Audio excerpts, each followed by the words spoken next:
When we talk about the healthiest relationship is built on healthy foundations, and a healthy foundation is loving like Jesus loved, is healthy communication, but it's also a sense of basic holiness. And when I talk about holiness, I'm not talking about all the thou shalt nots. I'm not talking about restraint, all the things that you're supposed to stand against and the things you're not supposed to do. I'm saying that the healthiest relationships are built on a foundation of within a context of what God designed as the best. See, you and I, we can look at the Bible. We can look at the Bible as a rule book of the thou shalt nots. Okay? I'm going to cook. Is that all right? Some of you have seen me do this before. Okay? I can't even put on an apron, so never mind trying to cook. But we can look at the Bible. We can look at the Bible as a bunch of rules and thou shalt nots and all the things that we're not supposed to do and that we can't do anymore. We can look at it as a rule book, and we can read it as a bunch of laws and the things that we stand against and what the church is not against. Or we can look at the Bible like it's a recipe manual, that it's an instruction book for life on how to get the best out of life. And it's specifically how to get the best out of our relationships. And in the context of the Bible is not saying, thou shalt not have sex outside of marriage. Thou shalt not, just fill in the blank. It's saying, if you want the most fulfilling, if you want to have the best, if you want to do this, you need to have sexual relationships and keep sexual relationships within the confines of a certain context of marriage, of commitment. That this is where you're going to have the most fulfillment. So we can look at the Bible and we say, okay, we can look at it as a rule book, or we can look at it as a recipe manual. And here's, chocolate cake, and on the back of it, it tells me on how, step 1, preheat the oven to 350. It tells me, I can look at that and it's saying, well, you're so cruel, you're so mean. What if I want to reheat it to something different? Go ahead.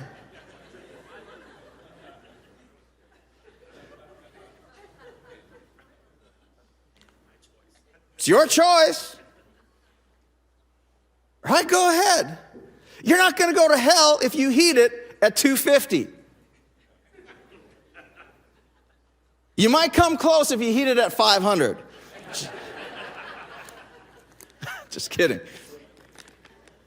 But you can decide to follow, and it says, put the mix in there and all the rest of it. What if I decide, if I can read and say, like, it's so restrictive, it's so old-fashioned, chocolate cake, I want to make chocolate cake in the way today is. And you can decide, you can look at the eggs, and it says what to do with the eggs, and you can say, I want to fry the eggs before I put them in.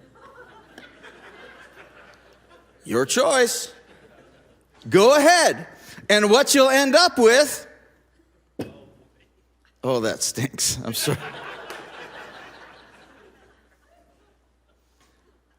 And you can go ahead if you'd like. It's within you're not going to go to hell for that.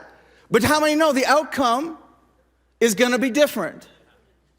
And according to Paul, you'll end up lonelier than before. You'll end up with pain that you didn't know. You're going to end up battling shame. Sexual sin, he says, is different than other sins. Within you can do what you want, but how many know the result is going to be different? But if you follow the instruction manual, that's better. All right, look at that. That is beautiful. Whoa. Stay there.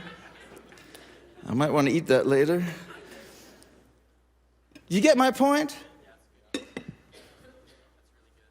Because we can look at the Bible one way, or we can look at it another. And sometimes we can teach the Bible one way, or we can teach it another. But how many know, like within a basic holiness is not a rules of thou shalt nots. A basic holiness is of the rules of what thou shalt do, or like what you should do in order to get the best outcome. The healthiest outcome. The best relationship. And it doesn't just come to our sexual lives, it comes to all aspects of our lives. In how we communicate, in how we love, in how we interact with one another. And Paul sums it up this way, and this sums up the entire series. Paul sums it up this way, is that marriage, or your most intimate relationships, is a decision, not a feeling. Hello. It's a decision to serve the other. That this is how you love like Jesus loved, is to serve the other. This is how you get the most out of your sexual life, is to serve the other. This is how you get the most out of your communication, is to prefer and to serve the other. You can sum up the foundations of extreme home makeover is if we go countercultural to the world, where the world is, look out for number one. I need you to serve me, to meet my needs. I need somebody to fill my loneliness void. I need someone to fill my sexual needs.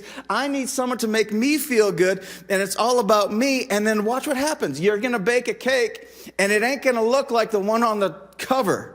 I promise you, it's not going to look like what you promised, what you thought it was going to turn out to be.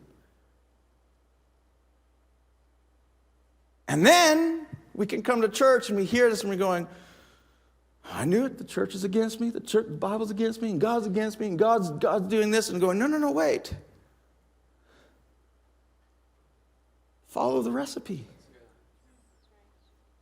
If you want the most out of your relationships, follow the recipe.